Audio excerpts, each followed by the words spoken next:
Senhor, meus irmãos. Hoje vamos falar um pouco mais sobre o trono, soberania de Deus.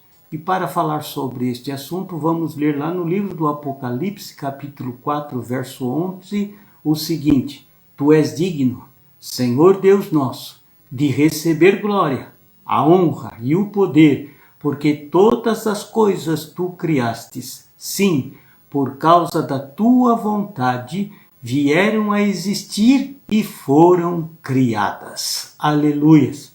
Queridos, no dia de hoje vamos conversar um pouco mais sobre o trono de Deus e a sua figura espiritual. A palavra trono é mencionada na Bíblia aproximadamente 47 vezes. Só no livro do Apocalipse, que por muitos estudiosos é entendido como o livro do trono, só no capítulo 4 cita 12 vezes o trono de Deus. E isso para mostrar ao mundo, aos povos, às nações, que o controle do universo está nas mãos de Deus. Para mostrar que Deus é soberano e que o controle de tudo está em suas mãos. Para mostrar que Deus nunca fica acuado.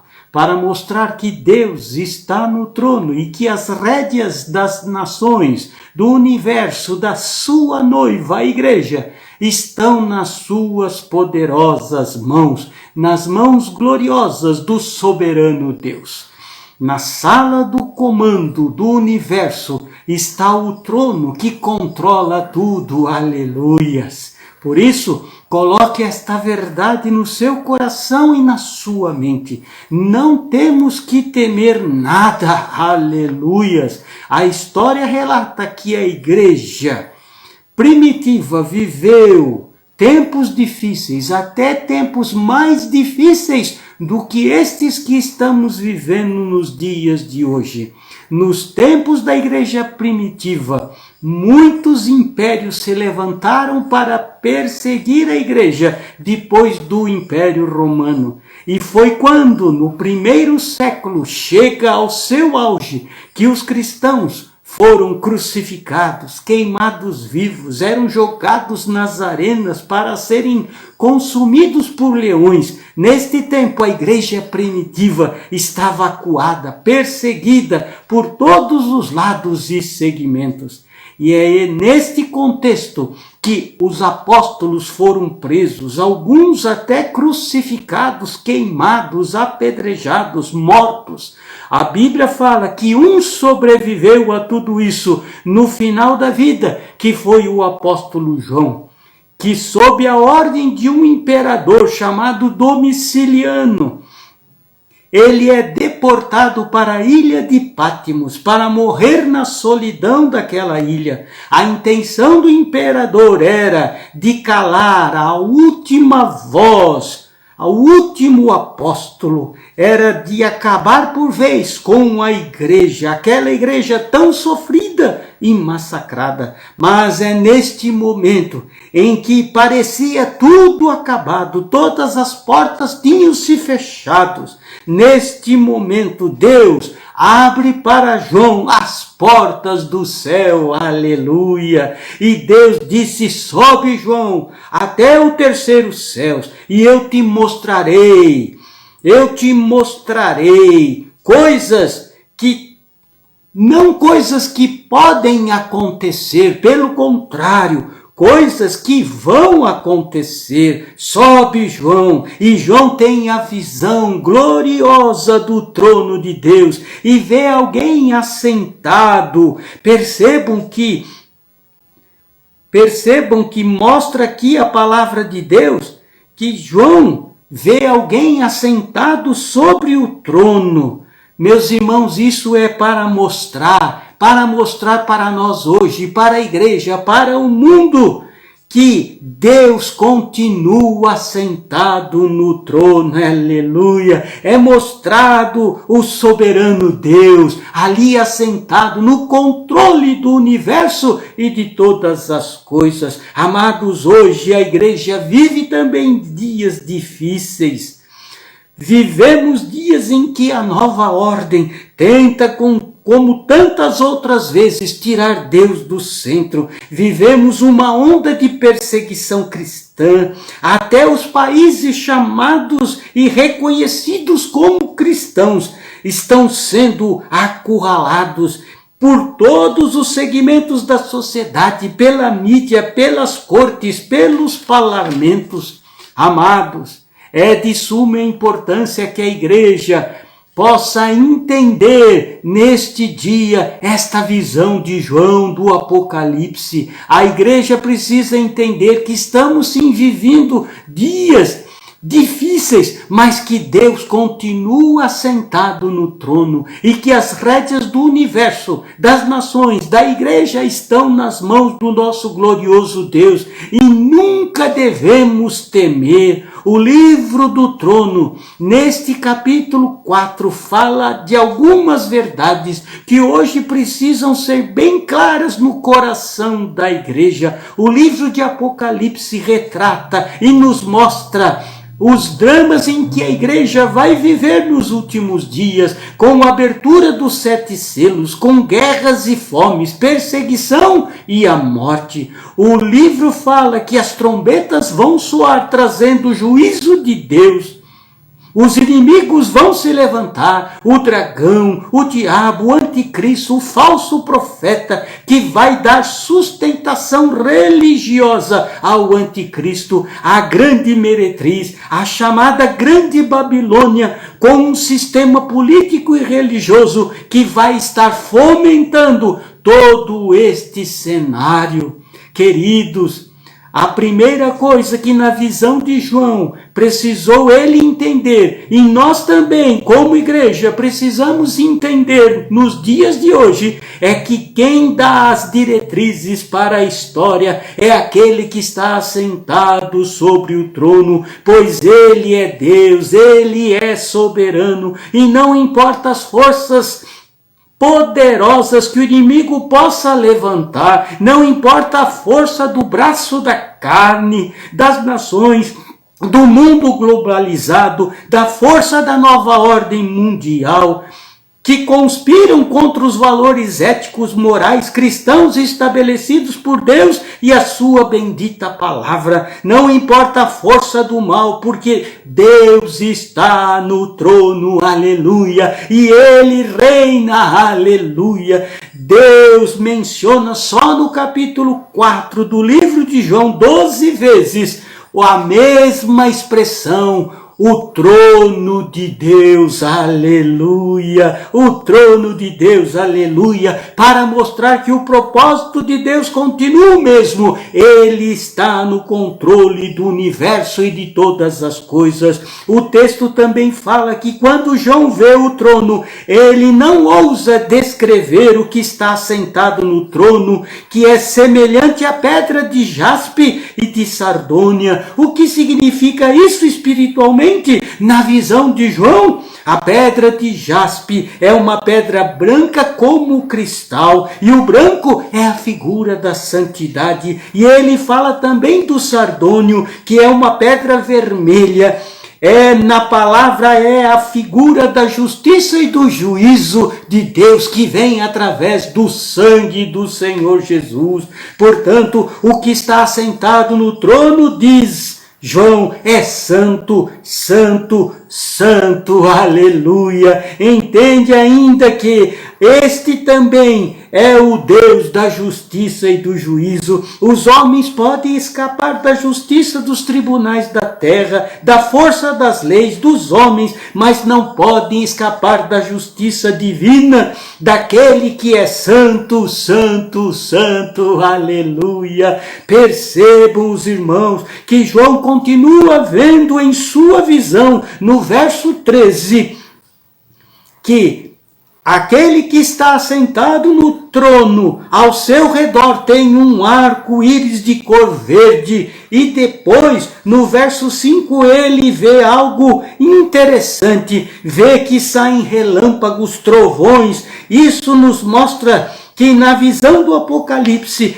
Deus contraria a natureza. Por que contraria a natureza? Porque estamos acostumados primeiro a ver relâmpagos, trovões, para depois vermos o arco-íris. Queridos, hoje conhecemos que só depois da tempestade ir embora que vemos o arco-íris, que é o símbolo da aliança de Deus, que fala que não destruiria mais a terra com água. A visão do Apocalipse, descrita na visão de João, fala que o arco-íris é visto antes e depois vem relâmpagos e trovões, porque fala da misericórdia. A figura do arco-íris é a figura da misericórdia que precede a tempestade do juízo final de Deus. Quando menciona no livro de Apocalipse sobre as trombetas, elas falam do juízo de Deus sobre a terra, sobre os mares, sobre os rios,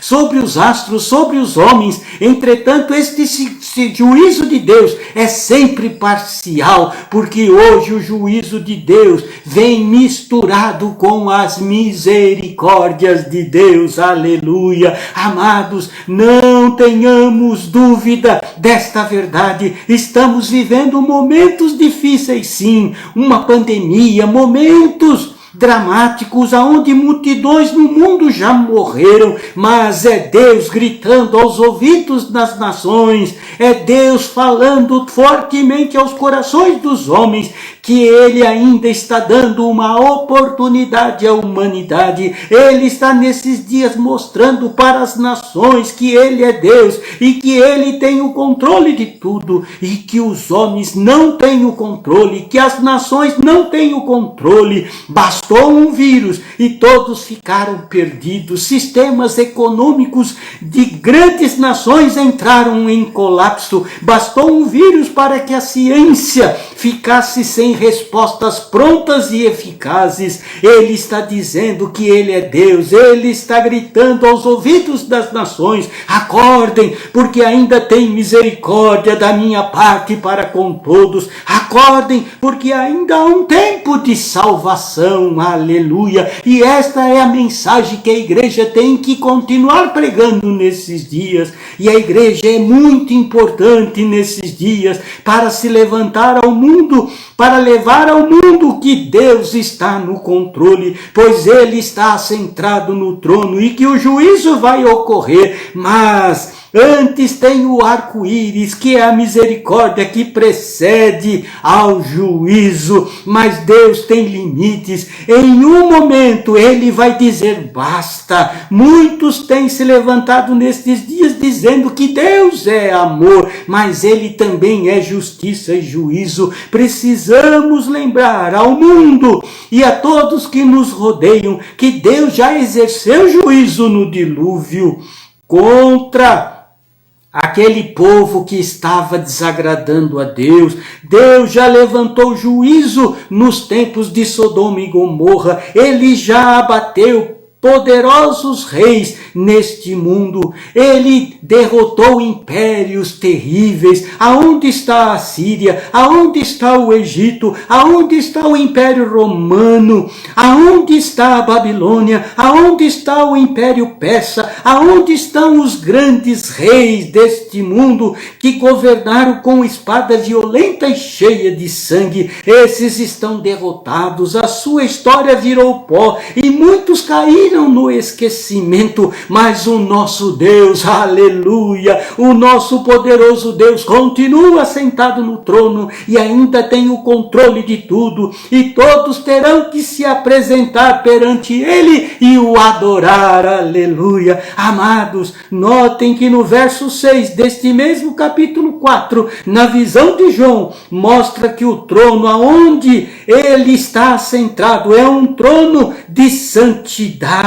pois fala que diante do trono há um mar de vidro como cristal, e no meio do trono e à volta tem seres viventes, cheios de olhos por diante e por detrás. Os tronos da terra são tronos de violência, de iniquidade, de mentiras, trapaças de engano, de opressão, de crimes, mas o trono de Deus é santo, puro, reto e justo e transparente, não tem nada para para esconder debaixo do tapete, não tem caixa 2 moral, negociata, não é vergonhoso. Esta é a realidade que João vê. Ele vê um trono santo e transparente, aleluia. Mas percebam que no verso 4 desse mesmo capítulo 4 do livro de Apocalipse, fala: ao redor do trono há também 24 tronos, e assentados neles 24 anciões vestidos de branco, em cujas cabeças estão coroas de ouro. Preste atenção no que o Espírito está mostrando hoje ao mundo. Afora, a igreja está passando por momentos difíceis, perseguições físicas, aonde irmãos estão sendo mortos no paredão de fuzilamento, são torturados, perseguidos mundo afora por ideologicamente. Se hoje há em uma sala de aula alguém se declara ateu, ele é aplaudido, e se alguém se declara cristão, este é antidemocrático, um ultrapassado. Para a grande mídia, se você é um crente, você não pode ter voz. Agora, se você não pode ter voz, ou seja, tudo que você fala é fake news, mas se você vive às avessas da moralidade, você tem espaço na mídia. Hoje a sociedade briga por qualquer coisa, mas não briga para defender a vida e a liberdade. Queridos, é a essa igreja massacrada e perseguida de todas as formas, diz as Escrituras, é esta igreja que vai reinar com o Senhor Jesus e que vai ser glorificada e vai se assentar no trono para julgar o mundo e até os anjos, aleluia. Mas na visão tem mais, nos informa esses 24 anciões aqui mencionados, que são uma representação da igreja, os 12 patriarcas, os 12 apóstolos. No verso deste mesmo capítulo 4, no verso 6, fala que 4 seres viventes, cheios de olhos por diante e por detrás. Estudiosos da Bíblia dizem que esses retratam seres angelicais, mas no verso 7, os 4 seres viventes ainda falam da representação, sim, do Cordeiro de Deus, retratada nos evangelhos, que diz: ele é o leão, o novilho, o homem e a águia. Destes seres viventes, de forma linda, fala mesmo é de Jesus, o leão, falando dele como rei, do novilho, falando dele como aquele que é servo, do homem como servo perfeito, como ensina Lucas, da águia, aquele que voa nas alturas e é eterno, aleluia. E no verso 8 continua a visão de João dizendo: os 4 seres viventes, tendo 6 asas, cheios de olhos, não tem descanso nem de dia nem de noite, proclamando: santo, santo, santo é o Senhor Todo-Poderoso, aquele que era, que é e que há de vir, aleluia. Nesta proclamação, os 4 seres viventes estão proclamando grandes verdades sobre Deus, a sua santidade, a sua onipotência, a eternidade de Deus. Amados, a igreja nesses dias precisa exaltar aquele que está assentado no trono. A igreja está representada nesta visão, na presença dos 24 anciões que estão diante do trono e que estavam assentados diante do trono. Portanto, fala de uma igreja que precisa estar nesses dias prostradas diante do Deus Todo-Poderoso. Não podemos ficar com medo,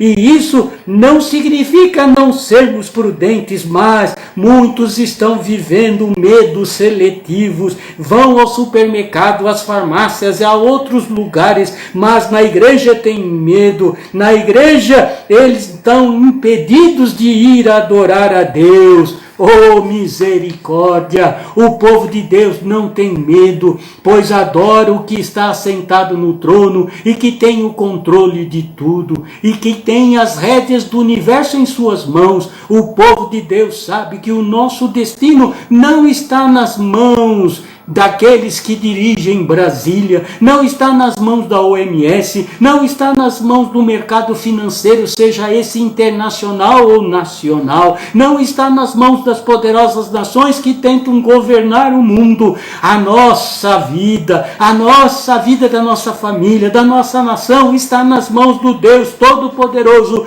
que continua sentado sobre o trono e que tem o controle do universo nas suas mãos. Aleluia! Louvado seja Deus! E só Ele é digno de honra, glória, poder e louvor. A glória é só dele. Essas são as declarações que a igreja deve e precisa fazer nesses dias e trazer em seus corações, em suas mentes. Aleluia! Me permita orar por você nesta hora, para que você seja impactado pelo poder, pela autoridade desta palavra. Pai, ajuda a sua igreja a caminhar nesses dias difíceis, olhando para os céus, para que possamos ver o Senhor Deus assentado sobre o trono, para que tenhamos em nossos corações e mentes a certeza de que Deus está no controle do universo, das nações, da sociedade, das nossas famílias, da nossa igreja, da nossa nação, que possamos caminhar como igreja nesses dias, glorificando a Deus e salvando vidas,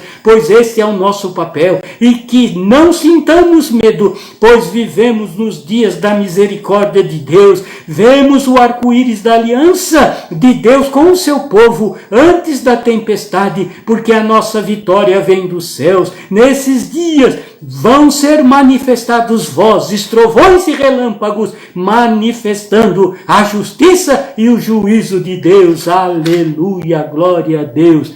Que Deus abençoe a tua vida e a tua casa em nome de Jesus.